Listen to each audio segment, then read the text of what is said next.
It's a great way to go. And it's not something that people really think about. They don't understand how easy it is, how low risk it is. Would you rather go start something new that 9 out of 10 times is going to fail? Or would you rather buy something that's already 7, 8, 9 years old, proven, already has customers in place, already has cash flow in place, already has employees in place? It's not going anywhere. Buy that and bolt it onto your business.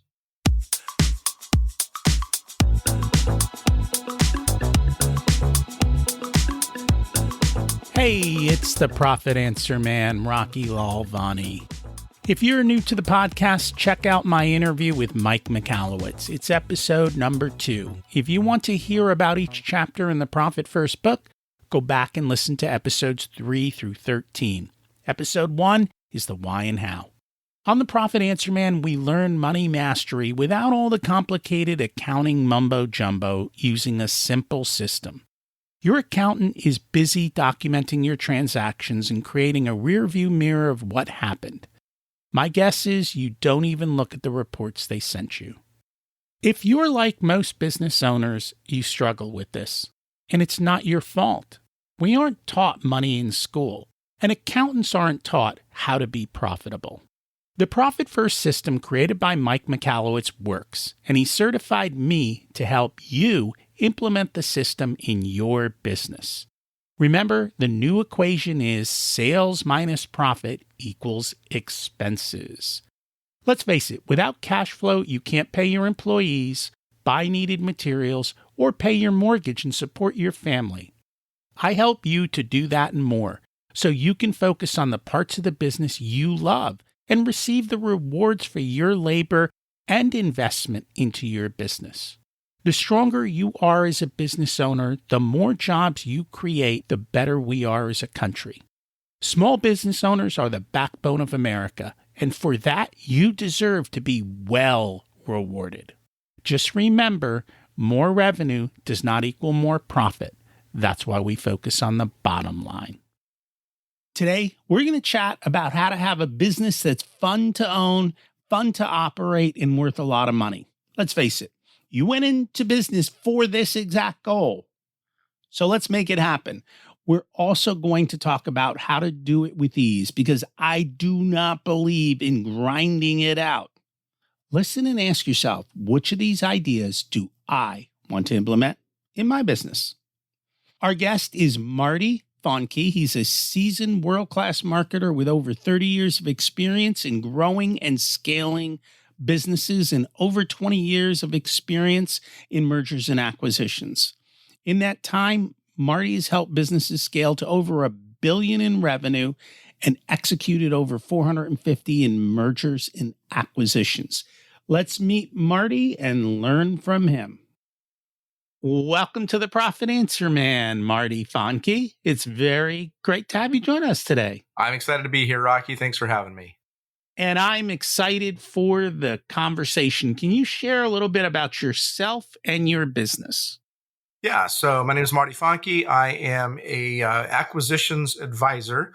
So I work with people who own businesses who someday may want to sell them. And when I say someday, my ideal client is 2 to 3 years before they're ready to sell. And I also work with businesses who want to grow through acquisition, helping them scale and increase their revenues and profits at very low risk.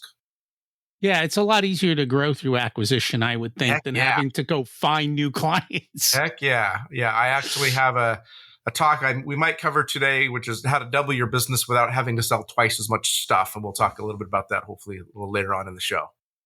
And I would also think, I know everyone's talking about the silver tsunami and the changes and all of that going on. But if you're in a particular line of business and somebody else is selling and they're on the small end, they're not going to get very much. I mean, more often than not, it's probably an asset sale or there's not much interest. Whereas if you're already in there and you can roll it in, you can probably pick it up for next to nothing and just grow through buying what other people can't see the value in that you might be able to. Well, cool. So we're also here to talk about Profit First. How did you learn about Profit First? So I actually learned about Profit First because I have been doing podcast guesting for about 3 years now. And there was a podcast that I was invited to be on. And I always listen to multiple episodes of any podcast where I'm going to be the guest. And I listened to this podcast, and Michalowicz was a guest on this podcast. And I was like, oh, I really like what this guy has to say. So I put his book, Profit First, on my reading list. And then I didn't do anything about it for about a year. At the end of 2022, I was watching something on Netflix, and whatever series I had just finished binge watching, and the next thing was getting ready to start. And it just hit me like a ton of bricks. I am spending way too much time watching television, way too much. So I vowed not to watch any more TV except for my beloved Kansas City Chiefs. But to shut off all the Netflix, shut off all the things, and instead go back to reading, which I used to love, and audiobooks if I don't want to read, but I want to listen. And so in 2023, well, I did a post on LinkedIn, and I said, people, what do you recommend I read? And I had some old classics like Think and Grow Rich and How to Win Friends and Influence People and See You at the Top. And then there were lots of lots of newer ones that people recommended. But Profit First came up recommended several times by people in my circle.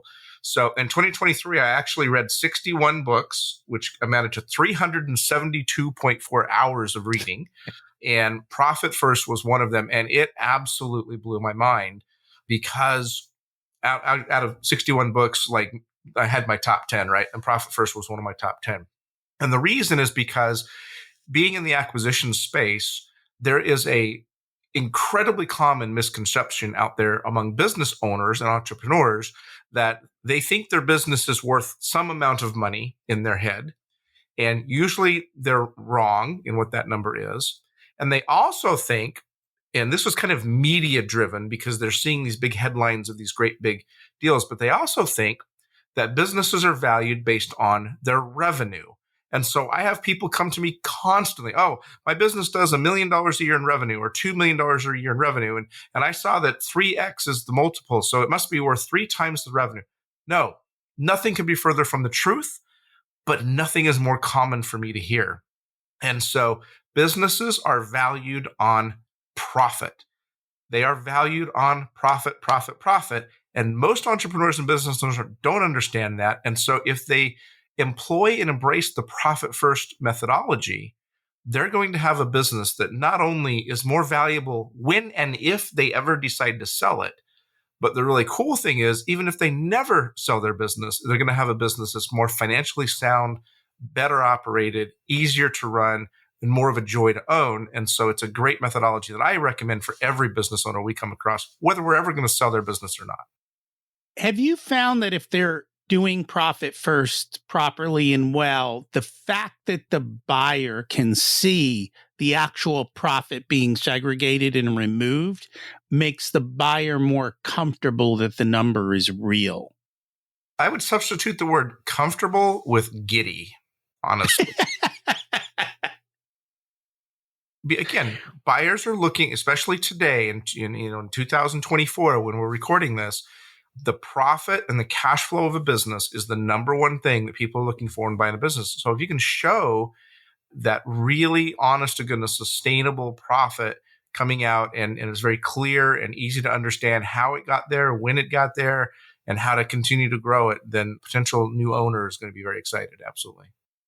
And I concur with that. The other thing that I don't think people realize as well is the owner's pay account. So they think the owner's pay account is to pay them. Yes, it is to pay you, but it's also there to cover what I call your yaya. So I don't know if on those 63 books, you got to read The Road Less Stupid. I did. I think that is on my list, but it didn't make my top 10. Well, so in there, he talks about business owners going, yeah, that's a business expense. And from selling businesses, that's SDE, right? Seller's discretionary expenses, so to speak.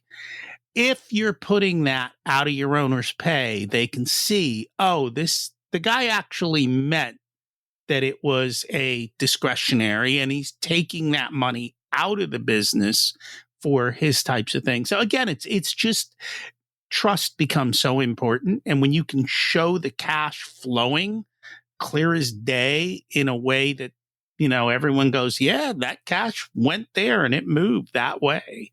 Yeah, I think it makes it much, much more valuable. without question. And so is that why you say that it is a perfect model for getting maximum value, or is there more to it than just that? There's more to it than just that. So it's part of the model and it's a piece of it. So getting maximum value out of a business, there's really three areas that we look at and we recommend for our clients. So number one is the financials. It's having clean, organized, accurate financials, which just that is a lot to ask for a lot of businesses. So what percent of businesses do you think have that?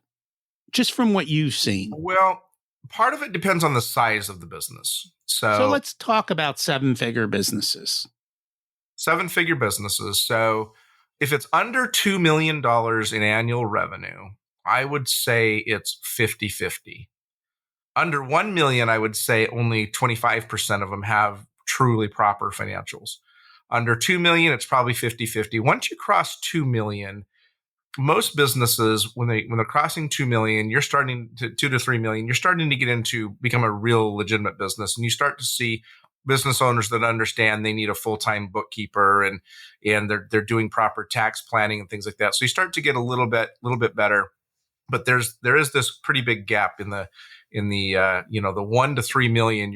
A lot of businesses in that size don't have good, clean, organized financials. And even if you get above 3 million, they're probably clean. When you say organized, what do you mean by organized? So organized can mean a number of different things, and I could go on the entire podcast telling horror stories. But everything from let's talk about intermingling of personal expenses into the business, right? Like you start to get above a certain level, you see less and less of that as the owner is just kind of taking cash out of the till, right? You start to see proper balance sheets with proper allocation of amortizations and depreciations and things like that. Where in smaller businesses, you just really don't see that. And then also just timeliness in your smaller businesses. I'm dealing with one right now. We're 3 months behind in getting anything updated. 3 months. So how are you running a business today if you don't even know what your business did for the last 3 months financially? So organized also means timely and having, it shouldn't take more than a week past a month close to have everything completely updated. And see, the reason I ask that is because to me, organized also means that the P&L is structured in such a way that it's clear. Clearly, everyone knows what their revenue is, right? But then what are my real cost of goods sold so that I know what my gross profit revenue is? Because gross profit is what I got to run the company on. And if everything is intermixed and it's not broken out in categories properly, like some people I'll see payroll and then I'll see payroll taxes and then I'll see another payroll line item, but they're not next to each other. Right. They're like six lines apart. I'm like, how do you know what your total payroll is? How do you know what? And even with marketing, like if things aren't broken out into good subcategories, you don't have clarity on where your money's going because it jumps around. And then if you don't have consistency in putting the bill in the same place all the time, a lot of that, you can notice that. And, a lot of that. For me, when I look at it, the P&L, it tells me a story. Numbers tell me stories. It's funny because I had a sales call with this one client and I'm looking at their P&L and I'm like, these 3 lines, they don't look right. Like something's weird because it seems out of proportion to the rest of your stuff. And they were like, oh yeah, that's where I put my right? The money they were burying in the company. I'm like, okay, right. Can we separate that? Because when we actually separate it and we show them what that number is, they're like, I didn't know I was spending that much. Or I didn't know my kids and spouse were tapping the business for that much. Yeah. Same thing. Exactly. But it also gives them awareness. And they also know, hey, this is what I need for gross profit. This is what I need to run my business. And this is the excess I'm taking from my business because too many business owners starve their business. And then they wonder why they're in a cash flow crunch. Yeah, exactly.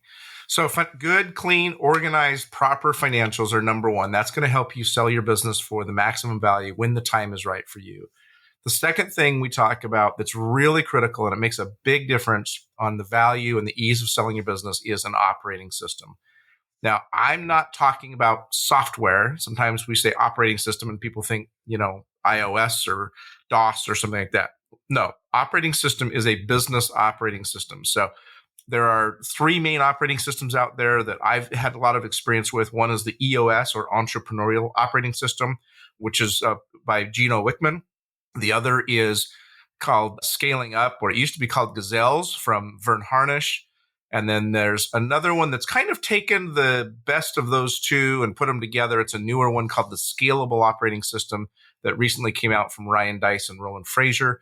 Any of those operating systems you want to take a look at and implement in your business. And when I say operating system, the best visual I can give you, and this came from a friend of mine who he and I are actually co-authoring a book together, and he gave me this analogy, and I told him I was going to steal it, and he said I could.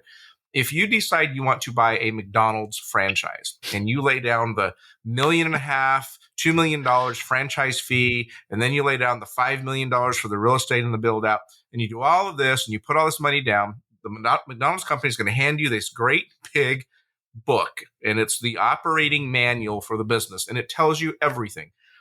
What color should the floors be? How should the vents be over the hamburger stands? How do you hire people? How do you fire people? How do you pay people? How often do you wash the windows? Every single aspect of your business is documented in a consistent process.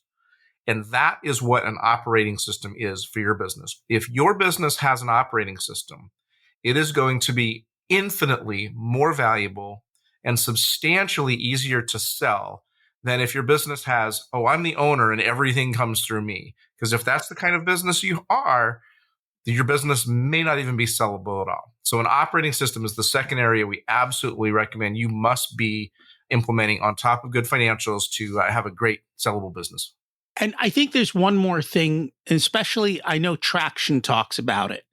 It's right people, right seat with the right capability. So it's making sure that you have the right people operating your system who have the capability to. Exactly. And that's part of the operating system. Actually, the right people, right seat is an exercise. There's a whole course module in Traction. There's a worksheet that you go through that you pick, because every person in your team can only have one core area of responsibility. You can't have more than one person doing a responsibility, and you can't have more than one responsibility per person.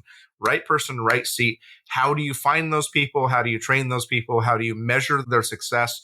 And how do you reward those people for that? That's all part of an operating system. So really, really critical that you have that in place. And then the last thing that I talk about that's really impactful to the value of your business is you need to remove yourself from the business. If you are part of your business and you're working 50, 60 hours a week, then your business has very, very little value. There's a saying that I've heard that the more valuable you are to your business, the less valuable your business is. And that is because if you're a big part of your business and your business revolves around you, and you decide you have to sell your business someday or want to sell your business someday, and we can talk about the have tos later if you'd like, because that's a scary story, then your business has very little value. So you must learn to remove yourself from that. Here's the cool thing about all this. If you're listening to this and you're thinking, well, I have no plans on selling my business, or I have no interest in selling my business anytime soon. If your business, if your financials were clean and you knew exactly how much profit you really had, if you had an operating system that was making your business and your team operate smoothly, and if you were working 10 hours a week instead of 50 hours a week, even if you never sell the business, doing those steps to get it ready for sell, wouldn't that make the business so much more enjoyable to own, even if you want to keep it? So do the steps you need to do to prepare your business for sale. And even if you never sell it, you're going to have a better business for yourself. It's funny. I like to network with business brokers because we help get those businesses ready to sell. Mm-hmm. But they don't like me sometimes. You know why? Why is that? Because if we do a good job, that people don't want to sell their business anymore. Oh, I totally agree. So, I often tell a real estate story. Way back in the day, I used to be in real estate, and you'd have somebody that call and say, you know what, we want to downsize or upsize or something like that. We want to sell our house. And so you go in and you say, okay, here's all the things you need to do to stage your house, right? You need to, paint this, carpet that, fix this creaking door, do some landscaping, bake some fresh cookies, and so that it smells great when you have in the open house. And sellers will do that and then look around and go, this actually isn't bad. I think we'll just stay here instead. And we see that with businesses as well. And it's really, really funny. And that's part of why my company, we are not brokers, we are advisors, because we work with businesses, whether they want to sell or not sell, or whether they want to acquire, whatever they're looking to do, we work with them long term. We're in it for the long game. And our goal is that somebody comes to us and says, hey, I'm thinking about selling. And they work, in 2 to 3 years, and they work with us. And 2 to 3 years from now, they go, why would I sell now? I literally don't even work more than an hour a week in the business, and I'm making more money than I've ever made. Yeah, I'll just keep it. And to us, that's a big win. So absolutely. Typical business brokers, they're different. They only make money one way, and that's by making a commission when they sell. So they definitely don't like hearing what we're talking about, but we're a little bit different, and we're looking out for the business owner regardless of what their best outcome is. I love it.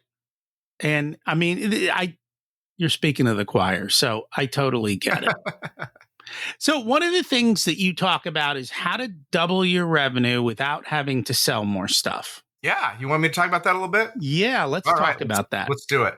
So most people hear about mergers and acquisitions, and this company's buying that company, and they see it in the headlines, and it's like banks and airlines and, great big companies. And most people have very little realization that these principles apply directly to any small business that's out there. And I mean, just about any small business. So what do I mean? Let's say you have a business and you're doing $1 million a year, and you're thinking, you know what? I'd really like to grow this business. I want to scale it so that I can hire more people, so that I can get myself out of the business, right? That's sometimes you got to have a big enough team to do that. So if I doubled my business, then I'd have all the team I need, and I could exit myself out of the business. So historically, business owners say, how do I do that? Well, I got to sell twice as much stuff, whether that's goods, services, or whatever else it is. They got to sell twice as much stuff in order to double their business. The reality is selling twice as much stuff is really, really difficult. If it wasn't, everybody would just do it. And one of the things that we found is that when business owners set forth to drastically and exponentially increase their revenues, it almost always has a direct inverse correlation to their profits. Why? Because selling more stuff costs more money. You're going to take more risks. You're going to spend more money on marketing campaigns that aren't going to work. You're going to hire salespeople that aren't going to work out. You're going to be less efficient when you're driving towards increasing revenue substantially. So in trying to grow your business, you may actually shrink your profits. And why do we want to do that? We don't, because it's all about profit first, right? So what's a better way to double your business without having to sell more stuff? Well, if a business is doing $1 million a year and you want to be doing $2 million a year by this time next year, go and acquire a business and fold it into yours. There's some really, really cool loan programs out there that actually will allow you to do that with not 1 cent out of your own pocket. You can buy a business, you can double or quadruple your business and be rocking and rolling in no time. Let me give you a quick example. One we just closed. Matter of fact, I just did a press release about it about a week ago. I had a friend who had about 15 employee agency, marketing agency. He came to me and said, Marty, I need to grow my business. I need to hit these numbers. I've got to scale this sucker. And we worked together for about a year, and his business grew, but it didn't grow big enough, fast enough. He had some very specific profit goals he needed to hit, not revenue, profit. He needed to make a certain amount of profit for some certain very specific reasons. A business came along, and I said, you know what? This is one you should take a look at buying. He wound up purchasing this business. His total out-of-pocket cost was $17,000. The business does $1 million a year in revenue and $30,000 a month in profit. His total expenditures for that business were repaid back in 3 weeks, and now he has $30,000 a month extra profit in his pocket. And all he did was buy basically one of his competitors, who was doing the exact same thing he was doing. He took some of the best things they were doing, molded it with his business, some of the best things they were doing, and now he's got a much, much stronger business with twice as many clients, not quite twice as many employees because there were some redundancies. He's made some efficiencies there, and the sum of those two businesses together is more profitable than either one of them was separately. And you can do that with just about any business. The other problem you solve is finding people. Mm-hmm. Finding people in today's market is tough. Hiring is tough. Well, guess what? With the stroke of a pen, he added, I think, 11 or 12 good employees, and boom, just like that. And now his team is bigger, stronger, and he's able to back off a little bit more and allow his team to do more of the work so he can exit himself out of the business. Great cat. Nice. Plus, and this is what people don't talk about, and I don't know if we've talked about this much. Until you break that 3 million number, kind of what you talked about before with getting clean books, you don't have a lot of times enough gross profit to put that A team in place. Mm-hmm. And once you start to break 3, 4, 5 million, you're out of that crunch zone where you're the one wearing all the hats, doing all the work without a lot of excess. But once you grow to a certain size, then your people become much more productive overall, and the numbers work out better. And at the end of the day, your costs don't go up, hopefully, doing it properly, planning it out. Your costs won't go up as much as a percentage for overhead. Exactly. And you're able to do that. And so it's definitely helpful. Yeah. And we have worked with clients time and time again to do this, and it just flat out works. The most anybody's ever had to put out was about 10% of the acquisition cost. So you buy $1 million business, might cost you $100,000. But again, the profit usually pays for that, from the new deal, usually pays for that very, very quickly. And so, yeah, it's a great way to go. And it's not something that people really think about. They don't understand how easy it is, how low risk it is. Would you rather go start something new that 9 out of 10 times is going to fail? Or would you rather buy something that's already 7, 8, 9 years old, proven, already has customers in place, already has cash flow in place, already has employees in place? It's not going anywhere. Buy that and bolt it onto your business. And you already probably know their reputation. Exactly. You can, their reputation with in the industry, you can look at their online reviews, you can talk to their existing customers, all those things. The other thing is, let's just say I'm in the plumbing business. Sure. You don't necessarily need to go buy another plumbing business. What's a other business that's complementary to your business? So let me tell you a story about a real client we've done the deal. It was an air conditioning business in Texas. They were making money hand over fist during the summer and sitting around twiddling their thumbs during the winter time. So they contacted us and says, help us make our business bigger, better, stronger, and even out the curves. Okay, great. But we did something extra. So air conditioning business, the number one subcontractor that they were always having to bring in was who? Electricians. Because if they're putting in new install AC or something like that, they can do a certain amount of electrical, but at some point you have to call in a certified electrician. So the first thing they did, bought an electrical business. Now the two are merged together. That electrical business is busy year round. It's not heat or cold dependent. Next thing they did was they bought a plumbing business. Next thing they did was they bought a pool servicing business. Next thing they did was they bought a pest control business. Okay. Now, they are now a full service home service entity. And so they have a reason to be coming and servicing your home every single month.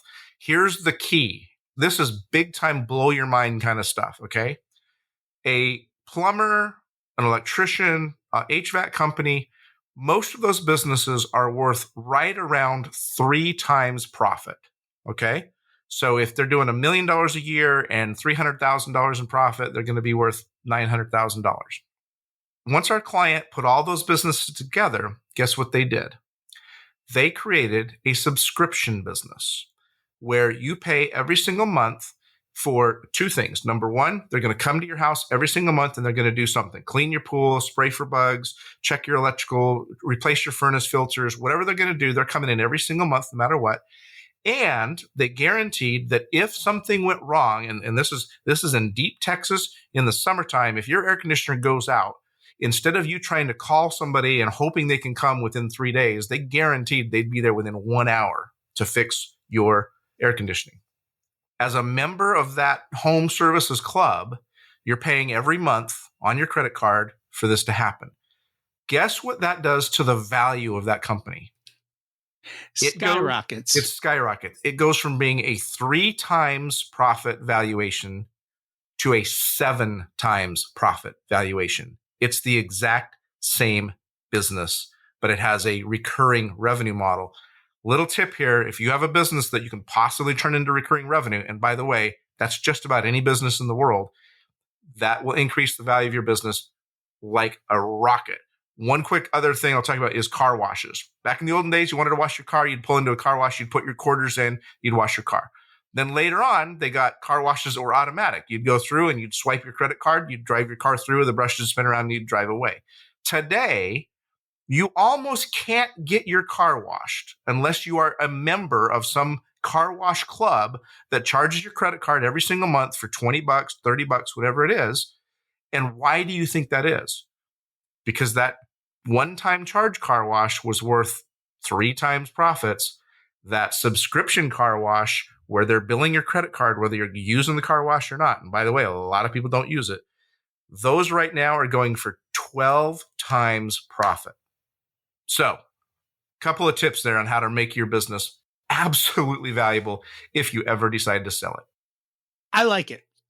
Good. And just because I believe in building wealth, not just making profit, if you happen to have that company that does HVAC, plumbing, electric, maybe roofing, I'm going to tell that business owner, we're going to start taking your cash.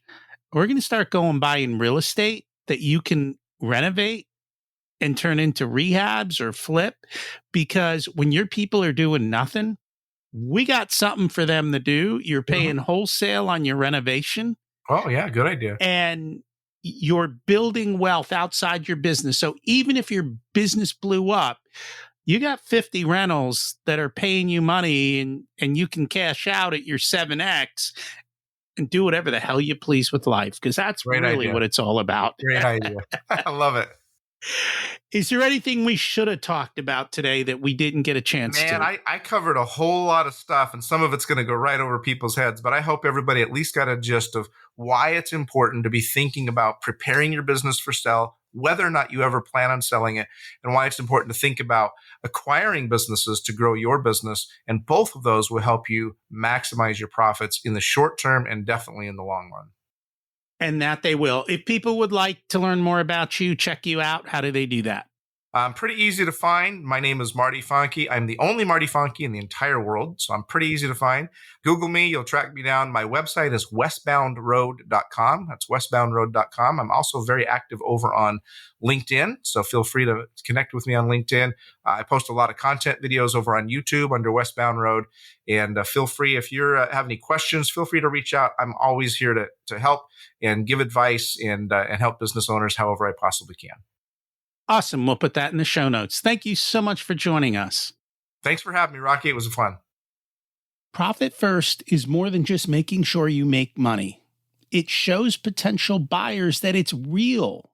And it does the same for your bankers. They get to see the money move and they know it's really happening. And so do you. So at the end of the year, you don't go, hey, I'm profitable. Where's my profit? You go, hey, I'm profitable, and there it be. And you have the ability to remove it from your company, build wealth, enjoy life. Bottom line, I love systems, and that is the easiest way to stop making you a fireman. Yeah, it's time. It does take time, but it's worth it. So find people like Marty, me, or someone else to help you get there. Because at the end of the day, you don't need more resources. You need to be more resourceful and do this part of the hard work. Because at the end of the day, then, that's how you focus on the bottom line. You get to keep your profits. If you'd like for us to be a part of your profitability journey, we have different programs available ranging from do-it-yourself to one-on-one coaching.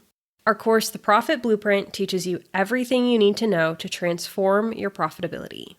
There are 3 different tiers ranging from DIY to done with you so that businesses of all sizes can get the support that's best. Join the waitlist in the show notes to get more information and be a part of the next cohort. If you want a done-for-you service, you can hire us as your Chief Profitability Officers. We only work with a handful of clients, so they all get our full attention. We work with business owners who have or are growing to $500,000 to $10 million in revenue.